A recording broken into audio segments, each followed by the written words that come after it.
Hello and welcome back. तो कैसे हो तुम सभी? आई होप तुम सभी ठीक हो गए। आई होप तुमने पिछली वीडियो देखी होगी, उसमें मैंने बताया कि किन किन को ड्रॉप लेना है, कैसे कैसे आगे के लिए तैयारी करनी है, क्या क्या दिमाग में चीज़ें सोच के रखनी है। आज की वीडियो में मैं आपको बता रहा हूँ नीट 2025 के लिए स्ट्रैटेजी, कैसे हमें चीज़ें लेकर चलनी है, क्या क्या है सब्जेक्ट में, क्या क्या करना है, पूरे साल में कैसे स्ट्रैटेजी बनाकर रखनी है। सबसे इफ़ेक्टिव और सिंपल तरीके से मैं इस वीडियो में आप सबको बताऊँगा नीट 2025 के लिए स्ट्रैटेजी। तो सबसे पहले आता है कि अपने आप से ये सवाल पूछो कि why are you preparing for NEET 2025। NEET के लिए हम प्रिपेयर तो कर रहे हैं, लेकिन क्यों कर रहे हैं? जाहिर सी बात है, एमबीबीएस के लिए कर रहे हैं, एमबीबीएस की सीट के लिए कर रहे हैं हम। लेकिन अपने आप से एक सवाल पूछो कि क्या तुम इस चीज़ के लिए सीरियस हो? जो भी तुम्हारा सपना है एमबीबीएस में डॉक्टर बनने का, क्या तुमने उसे आज तक कभी रियलिटी में देखा है या फील किया है कभी आज तक? अगर तो तुम्हारा ये अटेम्प्ट दूसरा है या तुम दोबारा से अटेम्प्ट कर रहे हो, तो तुमने अपने ड्रॉप ईयर में या पिछले जो भी तुमने प्रिपरेशन की उसमें मिस्टेक्स की होंगी। वो तुम्हें, हर एक इंसान को, हर एक स्टूडेंट को ये पता होता है कि उसने क्या गलती की, चाहे वो उस चीज़ को एक्सेप्ट करे या ना करे, लेकिन उसके अंदर मन को पता होता है कि उसने क्या गलती की है। तो जो वो गलतियाँ हैं, एक कागज़ लो, वहाँ पर सारी गलतियाँ लिख लो। किसी को कोई जस्टिफिकेशन देने की ज़रूरत नहीं है अपनी गलतियों के लिए, बस एक कागज़ पे लिख लो और जहाँ पर पढ़ते हो वहाँ सामने वो पेपर लगा लो। रोज़ पढ़ोगे, रोज़ बैठोगे जब भी अपनी प्रिपरेशन के लिए, तुम वो पेपर देखोगे और तुम्हारे दिमाग में वो चीज़ें बार बार रहेंगी कि ये गलतियाँ मुझे इस साल अब नहीं करनी। बस अपनी मिस्टेक्स पहचानो, अपने ऊपर विश्वास रखो। अगर तुम्हें अपने ऊपर विश्वास ही नहीं है, बिल्डिंग क्या खड़ी करोगे? तुम पूरा साल प्रेपरेशन क्या करोगे? अगर तुम इसी डाउट में रहोगे कि तुम्हारा होगा नहीं होगा, तो फिर तो तुम नहीं कर पाओगे। अगर तुम्हें अपने ऊपर विश्वास ही नहीं है, बिलीव ही नहीं है, तो अपने ऊपर पूरा विश्वास रखो कि हाँ तुम कर सकते हो। और अगर तुम्हें अपने ऊपर विश्वास नहीं है, अभी भी डाउट्स हैं, तो रुक जाओ। अभी अभी इतना बड़ा एक डिसीजन मत लो, पहले अपने डाउट्स क्लियर करो। अपने आप से ये सवाल पूरा करो कि क्या तुम अपने लिए प्रिपेयर कर सकते हो इस साल के लिए, क्या तुम सिलेक्शन पा सकते हो? अगर तो हाँ, तो स्टार्ट करो प्रिपरेशन, वरना तुम अभी छोड़ दो। क्योंकि अगर तुम्हें अपने ऊपर विश्वास ही नहीं होगा, तो इतना टाइम वेस्ट करने का कोई फ़ायदा नहीं है। विश्वास करके बस मेहनत करते चलो, सिलेक्शन तुम्हें अपने आप मिल जाएगा। तो मेहनत करना बहुत ज़रूरी है। बिना मेहनत के अगर तुम कहते हो कि नीट क्लियर हो जाए, तो ये चीज़ तो पॉसिबल नहीं है। और ऐसी चीज़ों पे मत डिपेंड करना कि लास्ट के मंथ में, तीसरे मंथ में या 6 मंथ में जो आखिरी सीरीज़ आएगी, क्रैश कोर्स आएगा, हम उसे ज्वाइन कर लेंगे और हमारा नीट क्लियर हो जाएगा। ये सब जो चीज़ें होती हैं लास्ट 3 मंथ या लास्ट 6 मंथ, ये सब चीज़ें होती हैं कि अगर एक बच्चा पूरा साल पूरी मेहनत से पढ़ रहा है, आखिरी के महीने में ये क्रैश कोर्स या जो ये सीरीज़ होती हैं, ये अपने जो आपने पढ़ा है उन सब चीज़ों को एक बार रिवाइज करने के लिए होती हैं और अपनी चीज़ों को पॉलिश करने के लिए होती हैं। ये जो सीरीज़ है यहाँ से स्टार्ट करने के लिए नहीं होती। तो इन चीज़ों का वेट मत करना, अभी से शुरू कर दो। सबसे बड़ी बात इस साल आपकी प्रिपरेशन में होनी चाहिए क्वेश्चन प्रैक्टिस। जितने ज़्यादा क्वेश्चन प्रैक्टिस करोगे, उतना ज़्यादा तुम्हारा बेनिफिट होगा, उतनी ज़्यादा तुम अपनी सिलेक्शन के करीब पहुँचते जाओगे। अगर क्वेश्चन नहीं सॉल्व करोगे, तुम्हें वो टॉपिक का पता नहीं चलेगा कि वो टॉपिक आपको क्लियर हुआ है या नहीं हुआ है। लेक्चर देख के नोट्स पढ़ लिए, बंद कर दिया उस चैप्टर को हमेशा के लिए, अपने आप को टेस्ट ही नहीं किया कि तुम्हें आया या नहीं आया, तो कोई फ़ायदा नहीं है ये दो चीज़ें करने का।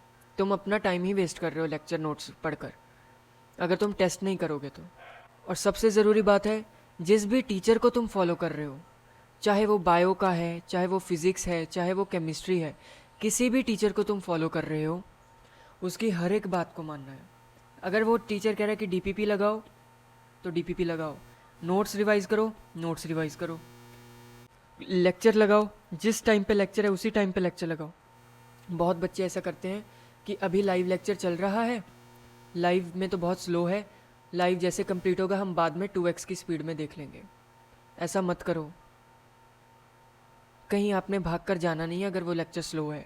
स्लो लेक्चर है, अगर एक टॉपिक हो गया तो उसे बार बार सच बीच में टाइम मिल रहा है तुम्हें, रिवाइज कर लो। ये मत गलती करो कि 2x में देख लेंगे, वो फटाफट सारा लेक्चर भागते चले जाएंगे। आपके दिमाग में आपको लगेगा कि सब कुछ आ रहा है, लेकिन बाद में जैसे वो लेक्चर बंद, वो चैप्टर भी तुम्हारे दिमाग में से गया। तो जितना टीचर कह रहा है उतना करते चलो, सिलेक्शन अपने आप हो जाएगा।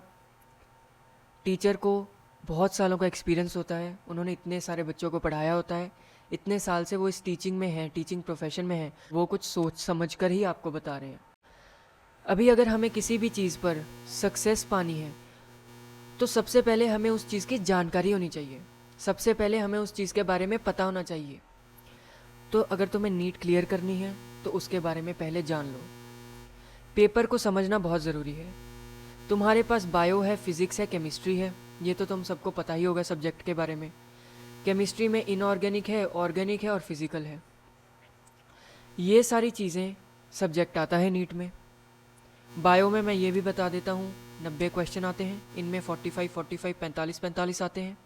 पूरा पेपर 720 नंबर का होता है। 200 क्वेश्चन आते हैं जिनमें से 180 अटैम्प्ट करने होते हैं। ओके, तो हमें 720 नंबर का पूरा पेपर है और सब्जेक्ट हमारे पास बायो, फिज़िक्स, केमिस्ट्री है। तो नीट एनटीए ये नहीं कह रहा कि आप इन तीनों सब्जेक्ट में पीएचडी कर लो, ऐसा तो बिल्कुल भी नहीं है। एक सिंपल सी बुक है एनसीईआरटी, बस इस बुक को अच्छे से कर लो। साल में 5-6 बार तो आपकी ये बुक आसानी से हो ही जानी चाहिए, मैक्सिमम 7-8 बार तो ये बुक कर लो। ऐसे पेपर, सिर्फ पूरा पेपर एनसीईआरटी में से ही आ जाता है, एग्जाम्पल्स में आ जाता है, डायग्राम्स आ जाती हैं, सीधी सीधी लाइन्स उठकर आ जाती हैं, स्टेटमेंट बेस्ड क्वेश्चंस में से आ जाता है एनसीईआरटी में से। तो सिर्फ ये बुक कर लो, क्वेश्चन प्रैक्टिस कर लो, बस तुम्हारा नीट क्लियर हो जाएगा। बस इतना ही पेपर की डिमांड है। बहुत से बच्चे एक और चीज़ क्या करते हैं कि लेक्चर को वो 80% देते हैं और जो रिवीजन है उसे 20% करते हैं। सबसे बड़ी गलती ये चीज़ होती है कि लेक्चर हमने बहुत ज़्यादा देख लिया और रिवीजन हमने कम की। एक टॉपिक है, मान लो एनिमल किंगडम, एनिमल किंगडम में मान लो पॉरीफेरा है, सीलेंट्रेटा है, निडेरिया है। इन तीनों का बच्चों ने क्या किया, मान लो एक स्टूडेंट है, उसने इन तीनों टॉपिक का 4 से 5 बार लेक्चर देख लिया, लेकिन रिवीजन एक बारी की या 2 बारी की। तो ये तो साफ साफ दिख रहा है कि उसने लेक्चर जितना ज़्यादा देख लिया तब तक उसे समझ आएगा, रिवीजन उसने बहुत कम किया, इसलिए उसे वो चीज़ें याद नहीं रहेंगी।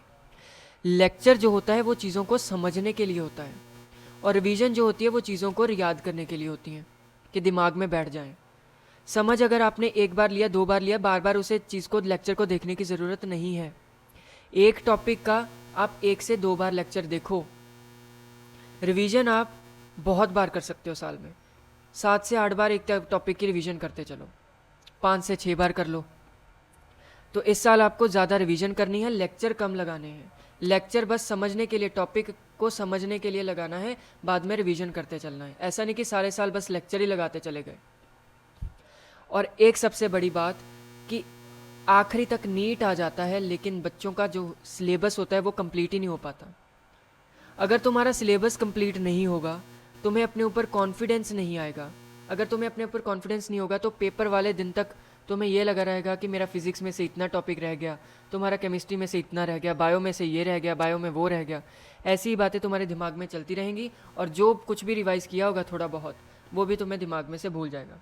क्योंकि पैनिक इतना कर लोगे तुम कि सिलेबस नहीं कंप्लीट, ये नहीं हुआ, वो नहीं हुआ, तो उस वजह से तुम जितना भी किया वो सब कुछ गड़बड़ कर लोगे। तो सिलेबस को कंप्लीट करना ही करना है। और मैं ये चीज़ दोबारा से मेंशन कर रहा हूँ कि लास्ट मिनट प्रिपरेशन के लिए वेट मत करना, अभी से शुरू करो। इतने ज़्यादा बच्चे बैठते हैं नीट में, सभी तुम्हारा कंपटीशन है। बहुत बच्चों ने ऑलरेडी स्टार्ट कर दिया है, तुम्हारा कंपटीशन ऑलरेडी प्रिपरेशन स्टार्ट कर चुका है। तुम्हें किस बात की देर है, अभी से स्टार्ट करो। लास्ट मिनट प्रिपरेशन की वेट मत करो। अगर तुम सीरियस हो तो स्टार्ट कर दो और फालतू के एक्सक्यूज़ेस मत बनाओ, मेरी 11th बर्बाद हो गई, मेरे 12th में से ये टॉपिक नहीं आता, फिज़िक्स में डिफ़िकल्ट है, केमिस्ट्री समझ नहीं आ रही। अगर तुम्हारी 11th बर्बाद हो गई है, तुम्हारे पास 1 साल है, उस चीज़ को पूरा कर लो ऑलरेडी। जितना टाइम तुम एक्सक्यूज़ेस बनाने में वेस्ट कर रहे हो, उतने में तुम ये सारी चीज़ों को कंप्लीट कर सकते हो। अगर तुम्हें फ़िज़िक्स नहीं समझ में आ रही, केमिस्ट्री ठीक है, बायो ठीक है, तो फिज़िक्स को ज़्यादा टाइम दो, फिज़िक्स के क्वेश्चन आंसर्स ज़्यादा सॉल्व करो, क्वेश्चन प्रैक्टिस करो, डीपीपी लगाओ, रिवीजन करो ज़्यादा। ऐसा नहीं है कि अकेली बायो करोगे तो निकल जाएगा। तीनों सब्जेक्ट बहुत ज़्यादा इंपॉर्टेंट हैं, तीनों करोगे तभी तुम्हें सीट मिलेगी, नीट क्लियर होगा। तीनों में से अगर तुमने एक को भी इग्नोर कर दिया या कम टाइम दिया तो फिर तो नहीं होगा। और तुम नीट एमबीबीएस में जाने के लिए कर रहे हो और एमबीबीएस में तुम डॉक्टर बन रहे हो, और डॉक्टर कभी भी केयरलेस नहीं होते। तो आप भी अगर डॉक्टर बन रहे हो तो डॉक्टर जैसे फीलिंग लेनी शुरू करो, डॉक्टर जैसे बिहेव करना शुरू करो। जो तुम्हारे पास 1 साल है, मोर देन इनफ टाइम है तुम्हारे पास एक नीट 2025 एग्ज़ाम को क्लियर करने के लिए। ईज़िली, बहुत ईज़िली तुम 3 से 4 बार रिवीजन कर सकते हो और इससे ज़्यादा ही कर सकते हो। मैं तुम्हें कोई भी फिक्स टाइम नहीं दे रहा कि फ़िज़िक्स को इतना ही टाइम दो, बायो में इतना ही दो, केमिस्ट्री में इतना ही दो। तुम बहुत मैच्योर हो, इतनी तुम्हें समझ आ चुकी है कि तुम्हारे लिए क्या सही है क्या गलत है। जो टॉपिक तुम्हें, जो सब्जेक्ट तुम्हें कमज़ोर है तुम्हारा, उसको ज़्यादा टाइम दो। और ऐसा नहीं है कि जो तुम्हें आता है उसे टाइम ही मत दो, उसे भी पढ़ो, लेकिन जो कमज़ोर है उसे ज़्यादा टाइम दो। लेकिन मैं इतना ज़रूर कहूँगा कि 10 से 12 घंटे पर डे तुम्हें ज़रूर देने ही देने हैं। लेक्चर, सेल्फ स्टडी, सब कुछ इसमें कर लो, और लेक्चर कम लगाने हैं, रिवीजन ज़्यादा करनी है। अकेले लेक्चर मत देखो, लेक्चर के बाद उसके नोट्स एक तुम्हें खुद के हैंड रिटन नोट्स बनाने हैं। अभी तुम्हारे पास बहुत ज़्यादा टाइम है। नोट्स कहीं से भी डाउनलोड करके या कहीं से भी, किसी से भी, कोई भी तुम्हारा सोर्स है या किसी से भी मत मांगना नोट्स खुद के बनाओ, क्योंकि खुद के नोट्स बनाओगे हैंड रिटन तो तुम्हें चीज़ याद रहेगी कि यहाँ पर मैंने इस ट्रिक से ये लिखा था तो इसका मतलब ये है। तुम्हें वो चीज़ें याद रहेंगी अगर तुम खुद लिखोगे तो।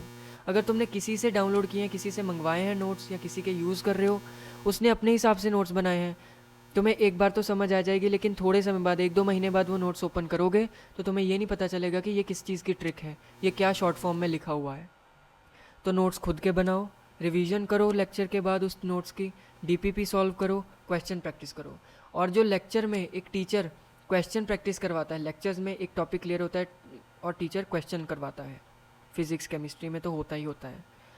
तो उस क्वेश्चन को वीडियो पॉज कर लो, या टीचर टाइम देता है कि क्वेश्चन ये सॉल्व करो और आंसर दो, तब तुम बस बैठे मत रहो, उस क्वेश्चन को ट्राई करने की कोशिश करो। अगर नहीं हो रहा फिर सोल्यूशन देखो, और सोल्यूशन देखने के बाद फिर से ट्राई करो। उसे छोड़ मत दो, सर की मत या टीचर की वेट मत करो कि वो करेंगे तो फिर हम देख लेंगे, ऐसा मत करो। और जिन बच्चों की प्रॉब्लम है कि उन्हें याद नहीं रहती चीज़ें, बायो में बहुत सारी एग्जांपल्स होती हैं एनिमल किंगडम की, बायोलॉजिकल क्लासिफिकेशन में ऐसे, बॉटनी में बहुत सारी एग्जांपल्स याद करनी होती हैं, तो नोट्स की जितनी रिवीजन कर सकते हो बार बार करो, बार बार पढ़ो जो चीज़ तुम्हें नहीं आ रही। एक ना एक दिन तुम्हें वो सारी चीज़ें दिमाग में बैठ ही जाएंगी।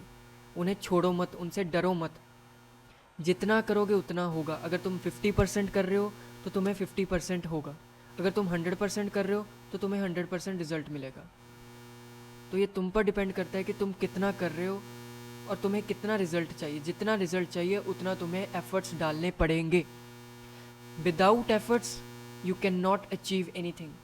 पढ़ पढ़ कर रिवाइज करो, पढ़ा कर रिवाइज करो, जितना हो सकता है उतना करो। अगर तुम्हें याद नहीं रहता तो अपने आप को एज अ टीचर मानो, और जो टॉपिक तुम्हें नहीं आ रहा उसको एज अ टीचर की तरह सॉल्व करना शुरू करो। ऐसा सोचो कि तुम किसी और को समझा रहे हो वो टॉपिक को। अगर जिस दिन से ये चीज़ तुमने प्रैक्टिस करनी शुरू कर दी, तुम्हें टॉपिक अपने आप खुद ब खुद दिमाग में बैठने शुरू हो जाएंगे। अगर तुम्हें कोई भी टॉपिक है, मान लो breathing and exchange of gases, तुम्हें चैप्टर नहीं आ रहा, ठीक है, उसमें से तुम्हें मैकेनिज़्म नहीं आ रहा, ठीक है, मैकेनिज़्म नहीं आ रहा, तो उस मैकेनिज़्म को रीड करो और ऐसा प्रिटेंड करो कि तुम टीचर हो और तुम बहुत सारे बच्चों को एक क्लास को पढ़ा रहे हो। तुम्हें वो चीज़ें खुद याद हो जाएंगी। एक पेज को रीड करो, एनसीईआरटी निकाल ली, एक पेज रीड कर लिया, ओके, पेज को बंद करो, एक खाली पेज लो, उस पर वो सारी चीज़ें लिखो जो तुमने इस पेज में पढ़ी। जितना तुम्हारे दिमाग में आ रहा है उतना लिखो। फिर पेज खोलो, उसमें देखो क्या मिस हो गया, फिर से पेज बंद करो और वो चीज़ें मेंशन करो। ऐसे ऐसे चीज़ें बार बार रिवाइज़ करोगे ना, तुम्हें याद हो जाएगा। ओके, टाइम लगेगा लेकिन याद हो जाएगा। और तुम्हारे पास अभी टाइम है, तुम ये सब चीज़ें कर सकते हो, और अगर करोगे तो हो जाएगा। अगर ऐसे ही बैठकर सोचते रहोगे कि होगा या नहीं होगा, तो फिर तुम रहने दो। मैं ये चीज़ें डिमोटिवेट करने के लिए नहीं बोल रहा, ये चीज़ें रियलिटी हैं। अगर करोगे तो होगा, नहीं करोगे तो नहीं होगा। अब बात आती है क्वेश्चन कहाँ से करें। कोई भी अच्छी सी बुक उठा लो, प्रदीप हो गई, HC वर्मा होगी, MTG होगी, NCERT एग्जाम्पलर होगी, किसी के भी मॉड्यूल्स हो गए, कोई भी इंस्टीट्यूट के मॉड्यूल्स ले लो, ये सब चीज़ें हो गई। कोई भी टेस्ट सीरीज़ ज्वाइन करो, ऑनलाइन कर लो, ऑफलाइन कर लो, लेकिन टेस्ट सीरीज़ ज़रूर ज्वाइन करना। डीपीपी लगाना, हर टॉपिक की डीपीपी लगाओ। और ऐसा मत करना कि बुक तो हमने यहाँ से पढ़कर एग्जाम्पल ले ली और ख़रीद ली बुक, और वो बुक सारा साल बस ऐसे स्टडी टेबल पर पड़ी रही, हमने उसमें से एक भी क्वेश्चन नहीं सॉल्व किया। ऐसा मत करना, बुक्स पे पैसे मत वेस्ट करो अगर तुम उन्हें सॉल्व नहीं करोगे तो। और अगर तुम सीरियस हो नीट को लेकर तो वो बुक को सॉल्व कर लेना। नेक्स्ट है कि 31 दिसंबर तक तुम्हारा सारा सिलेबस कंप्लीट हो जाना चाहिए। मैं तो कह रहा हूँ कि मिड नवंबर तक तुम्हारा एक बार सिलेबस कंप्लीट हो जाना चाहिए, और तुम्हें दिमाग पर फिर ये प्रेशर नहीं रहेगा कि मेरा ये टॉपिक रह गया, मैंने ये अभी तक पढ़ा ही नहीं है, मुझे इस टॉपिक के बारे में कुछ पता ही नहीं है। और ऐसा नहीं है कि बस सिलेबस कंप्लीट करने पर ही ध्यान है, उसे साथ साथ रिवाइज भी करते जाना। रिवीजन इज़ मस्ट, रिवीजन एक मैंडेटरी है। ओके, तो किसी भी क्रैश कोर्स के लिए वेट मत करना, अभी से स्टार्ट कर दो जितनी जल्दी तुम कर सकते हो। फालतू के प्लान्स मत बनाओ, इस महीने मैं ये करूँगा, अगले महीने वो करूँगा, तीसरे महीने मैं ये करूँगा। अगर तुम ये करते रहे तो प्लान्स ही बनाते रह जाओगे, और जो अभी तक स्टार्ट कर चुके हैं वो निकल जाएंगे। तो फालतू के प्लान्स मत बनाना। किसी भी ऐसे टीचर को फॉलो कर लो जो ऑनलाइन तुम्हें टारगेट्स दे रहे हैं। ओके, या एक बार जैसे आज तुम्हें कुछ करना है तो उतना ही ना हो तुम। फालतू का अपने दिमाग पर इतना बड़ा बोझ मत बना के रखो कि मेरा आज ये है, कल ये है, परसों ये है। वो तुम्हारा फॉलो नहीं हो पाएगा, और फिर वो तुम्हें और ज़्यादा दुख देगा कि मेरा आज ये भी रह गया, मैं तो कुछ कर ही नहीं सकता। ये फालतू की बातें तुम्हारे दिमाग में आ जाएंगी उन सब चीज़ों से, और तुम डिमोटिवेट हो जाओगे। और इस साल तुम ये कोई भी चांस नहीं ले सकते कि तुम अपने आप को ऐसे अपने दिमाग में ऐसी बातें ले आओ, क्योंकि तुम्हारे लिए बस अभी एक मेन फोकस है नीट 2025, और इसके बाद सीधा जाना है MBBS। एक बात मैं और कहूँगा कि ये मत सोचते रहना, इधर उधर की चीज़ें देखकर मत ये सोचते रहना कि वो बच्चा तो इतने ड्रॉप लेता है, इतने ड्रॉप में ही होता है सबका। अगर तुमने ड्रॉप का सोच लिया ना कि इस बार नहीं होगा शायद, तो मैं अगला ड्रॉप ले लूँगा, या जितने भी अटैम्प्ट लगेंगे मैं तो करूँगा ही करूँगा क्लियर। अगर तुमने दिमाग में ये बात ले आई कि हाँ भाई मेरा अभी पेपर तो हुआ नहीं, अभी तो प्रेपरेशन भी नहीं स्टार्ट की, लेकिन पहले से ड्रॉप का सोच लिया, तो फिर तुम्हारा पक्का, मैं पक्का लिख के दे रहा हूँ कि इस साल नहीं होगा। अगर तुमने ड्रॉप का ऑलरेडी सोच लिया है, क्योंकि तुम्हारे दिमाग ने ऑलरेडी अपने सोच लिया है कि ये नहीं होगा, मुझे तो अगला ड्रॉप लेना ही लेना है। तो ये दिमाग में अपने स्ट्रैटेजी, अपने दिमाग को ऐसा कोड करो कि बस ये मेरा लास्ट अटैम्प्ट है, या ये मेरा फर्स्ट अटैम्प्ट है और लास्ट है जिसमें मैं नीट क्लियर कर लूँगा और सीधा नेक्स्ट ईयर MBBS में ही एडमिशन लूँगा। ये बात तुम्हें समझनी आनी चाहिए कि तुम दिमाग को कंट्रोल करो, दिमाग तुम्हें कंट्रोल मत करे। अभी टीचर्स को कैसे चूज़ करना है, बहुत से बच्चे सारा साल इसी में कन्फ्यूजन में निकाल देते हैं कि उन्हें तो कोई टीचर ही नहीं समझ में आता। कभी वो एक टीचर से देख रहे हैं, कभी वो दूसरे से देख रहे हैं, कभी वो तीसरे से देख रहे हैं। तो पहली बात तो मैं ये कहना चाहूँगा कि अपने टीचर्स को, जो भी तुम्हें सब्जेक्ट में टीचर चूज़ करना है, जो तुम्हें पसंद है उस टीचर से, जिससे तुम्हें समझ आता है उसी टीचर को चूज़ करो।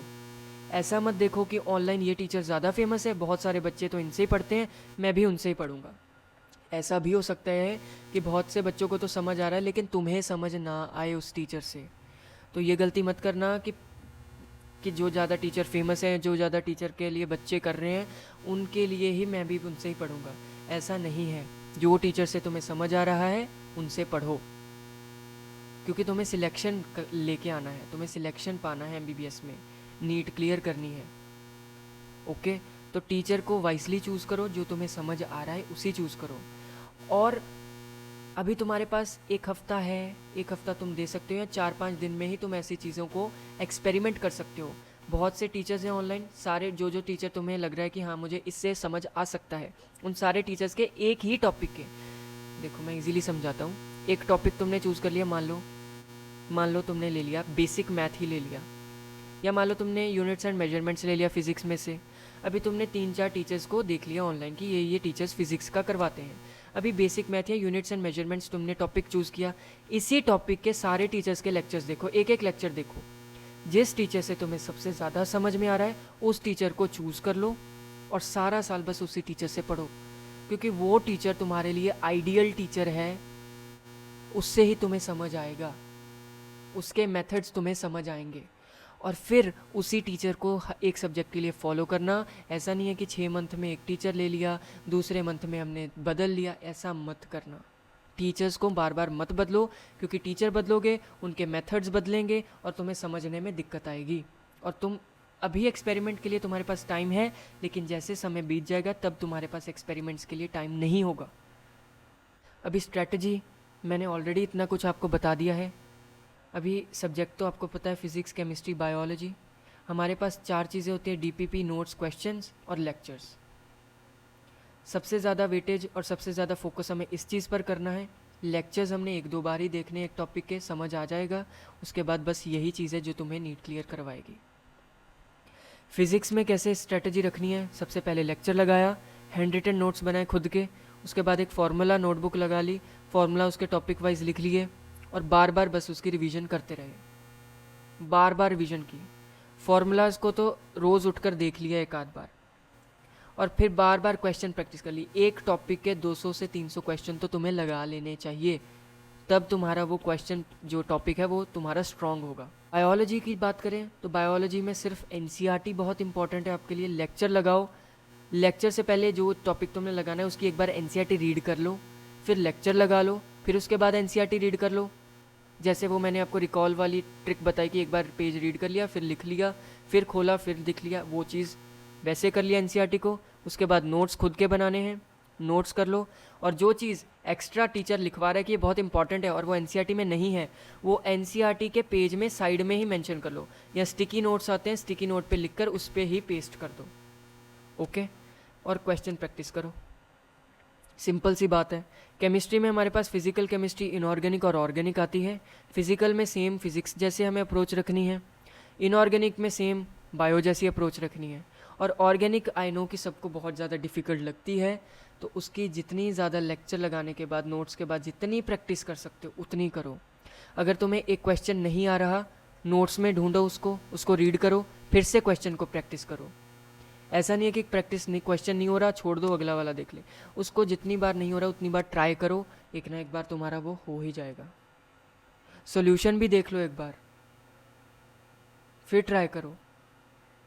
धीरे धीरे तुम्हारी वो चीज़ जो है वो पक जाएगी और तुम्हें खुद से क्वेश्चन को सॉल्व करने की वो ट्रिक आ जाएगी दिमाग में इसमें ये चीज़ पूछ रहा है क्वेश्चन में, तो मुझे बस यही चीज़ करनी है।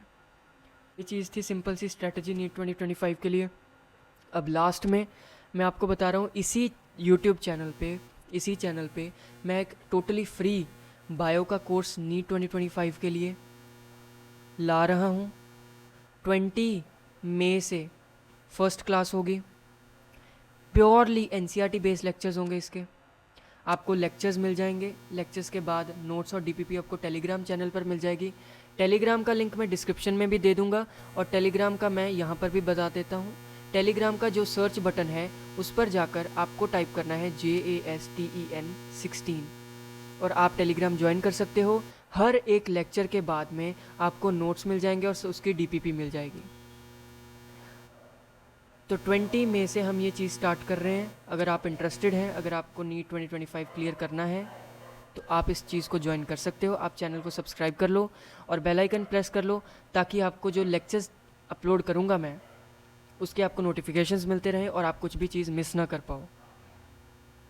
और एक बात, इस वाले कोर्स में रिकॉर्डेड लेक्चर्स रहेंगे। ओके, रिकॉर्डेड लेक्चर्स के बाद आपको नोट्स और डीपीपी प्रोवाइड कर दूंगा मैं। एनसीईआरटी बेस्ड होगा सब कुछ, क्योंकि पेपर एनसीईआरटी में से ही आएगा। कितने भी पेपर पिछले उठा के देख लो 3-4 साल के, सब कुछ एनसीईआरटी में से ही आ रहा है। इस साल का पेपर देख लोगे 2024 का, वो भी एनसीईआरटी से ही आया है। तो एनसीईआरटी बहुत इम्पॉर्टेंट है। बस फिर इस वीडियो में मैं इतना ही आपको बताऊंगा, और इतना इनफ है आपको एक स्ट्रैटेजी के लिए। अब फालतू की और वीडियोस मत देखना। जितना हो सकता था इम्पॉर्टेंट चीज़ें सब मैंने इसमें कवर कर दिया इस वीडियो में। और अभी और अपना टाइम वेस्ट मत करना फालतू के लिए कि ये देख लूँ या वो देख लूँ। ये वीडियो इनफ है। नेक्स्ट वीडियो में मिलता हूँ। नेक्स्ट वीडियो में अगर आपको कुछ और क्वेश्चंस हैं या आपकी कोई चीज़ क्लियर नहीं हुई तो कमेंट कर लेना, एक छोटा सा उसमें पूछ लेना जो भी आपको पूछना है। मैं आपको कमेंट रिप्लाई ज़रूर कर दूंगा। और किसी भी चीज़ की हेल्प है तो कमेंट में लिख दो। स्टडी रिलेटेड मैं सब कुछ आपको हेल्प करूँगा, A to Z मैं सब कुछ आपको बता दूँगा। और नेक्स्ट वीडियो में इस कोर्स पे लेकर आऊँगा कि कैसे हम क्लासेस चलाएंगे, क्या क्या हमारी अप्रोच रहेगी, क्या क्लास के बाद करना है, क्लास से पहले क्या करना है, कैसे क्वेश्चन प्रैक्टिस करने हैं और कैसे हमारा टाइम टेबल होगा, वो सब मैं एक नेक्स्ट वीडियो में बता दूंगा। आप इसे ज्वाइन कर सकते हैं। एंड बस फिर ये वीडियो को करते हैं यहीं पे ख़त्म। आई होप आपको वीडियो अच्छा लगा होगा। एक कमेंट ज़रूर डाल देना, क्योंकि मुझे भी मोटिवेशन की ज़रूरत है, मैं भी आपके जैसा ही हूँ। और बस फिर एक कमेंट कर दोगे तो मुझे बहुत अच्छा लगेगा। तो फिर नेक्स्ट वीडियो में मिलता हूँ। Till then bye bye. अपनी हेल्थ का ख्याल रखना, अपनी मेंटल हेल्थ का ख्याल रखना और अपने पेरेंट्स का ख्याल रखना। एंड फिर नेक्स्ट वीडियो में मिलता हूँ। Bye bye.